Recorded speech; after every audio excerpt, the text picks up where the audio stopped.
అధినేత శ్రీ పవన్ కళ్యాణ్ గారు deputy CM అయిన తర్వాత మొట్టమొదటిసారిగా వచ్చిన మూవీ. ఆ మూవీ చూడటానికి నేను నా కొడుకుతో నా భర్త రావడం చాలా సంతోషంగా ఉంది. సినిమాలో ప్రజల్ని రక్షించడానికి ఎలా అయితే వీరమల్లుగా ఉన్నారో అలానే మన ఆంధ్రప్రదేశ్ని కాపాడటానికి భవిష్యత్తు కోసము బాగు కోసము మన డిప్యూటీ సీఎంగా రావడం కూడా నాకు చాలా సంతోషంగా ఉంది.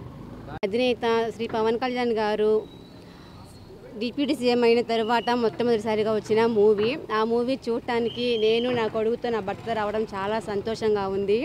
సినిమాలో ప్రజల్ని రక్షించడానికి ఎలా అయితే వీరమల్లుగా ఉన్నారో అలానే మన ఆంధ్రప్రదేశ్ని కాపాడటానికి భవిష్యత్తు కోసము బాగు కోసము మన డిప్యూటీ సీఎంగా రావడం కూడా నాకు చాలా సంతోషంగా ఉంది.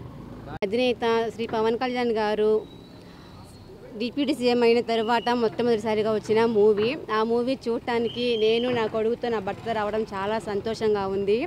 సినిమాలో ప్రజల్ని రక్షించడానికి ఎలా అయితే వీరమల్లుగా ఉన్నారో అలానే మన ఆంధ్రప్రదేశ్ని కాపాడటానికి భవిష్యత్తు కోసము బాగు కోసము మన డిప్యూటీ సీఎంగా రావడం కూడా నాకు చాలా సంతోషంగా ఉంది.